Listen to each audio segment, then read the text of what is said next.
ស្ដីអ្នកទាំងអស់គ្នាចឹងថ្ងៃនេះថ្នាក់គេហាក់ខ្ញុំនឹងមានការបង្រៀនអំពីការធ្វើសាច់គោអាំងជ្រក់ល្ហុងនិងនំប៉័ងអាំងប័រអញ្ចឹងគ្រឿងផ្សំរបស់យើងមានដូចតទៅ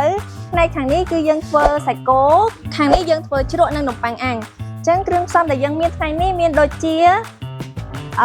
ទីដូងម្ទេសក្រៀមម្សៅស៊ុបទឹកដោះគោខាប់ស្ករសអំបិលនិងប៊ីចេងផ្នែកគ្រឿងយើងមានដូចជាខ្ទឹមសរំដេងល្មៀតស្លឹកក្រូចនិងស្លឹកគ្រៃអូខេអញ្ចឹងដំបូងឡើយយើងចាប់ផ្ដើមពីការហាន់សាច់បាទអញ្ចឹងបងប្អូនទាំងអស់គ្នាមើលពីការហាន់សាច់របស់យើងទាំងអស់គ្នាអញ្ចឹងយើងមានសាច់ដែលក្នុងសាច់នេះ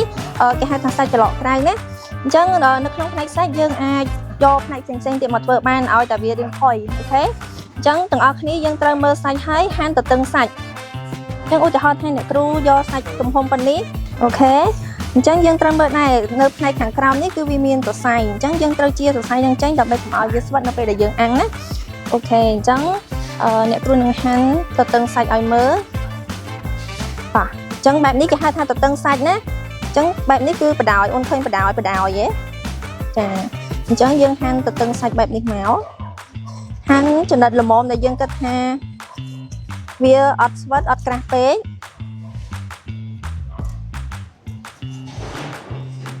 ឃើញទេយល់ទេអូខេបាទអញ្ចឹងអ្នកគ្រូត្រូវការកូនសិស្សម្នាក់ឲ្យធ្វើការហាន់ជាឧទាហរណ៍ឲ្យមិត្តភ័ក្តិយើងមើលបន្ត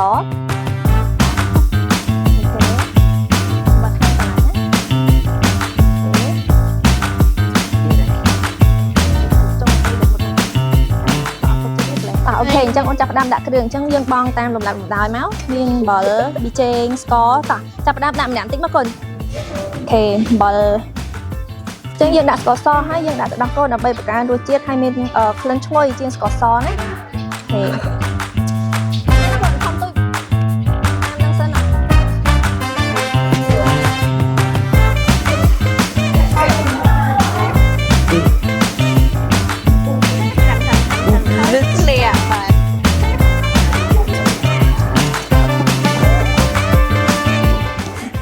អូខេអញ្ចឹងអូនដាក់ប្រេងខ្យងមួយហើយបីដាក់គ្រឿងមកចុងលាព្រាកូន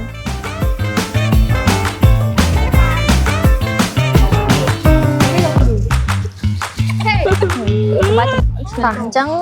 អ្នកចិត្តល្ហុងនៅពេលដែលយើងចិត្តយើងកាន់អញ្ចឹងឲ្យចិត្តសបអូខេចិត្តល្ហុងហើយកុំភ្លេចចិត្តការ៉ុតផងបាទអញ្ចឹងសម្រាប់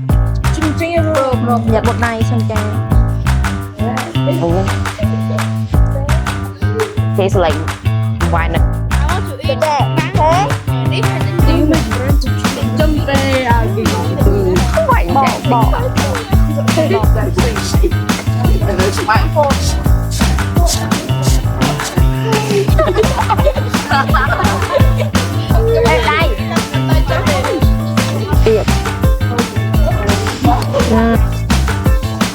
nghe ai lạc đi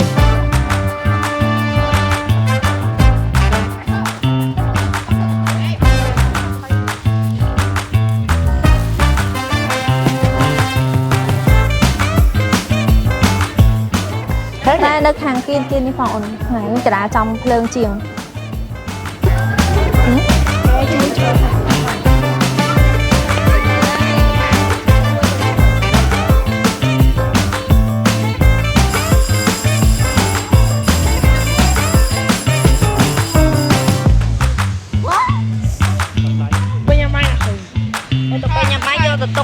អូខេអញ្ចឹងសាច់គោអាំងជ្រក់ល្ហុងនិងនំប៉័ងអាំងប័ររបស់យើងបានឆ្អិនរួចរាល់ហើយតំណងអស់ទាំងអស់គ្នា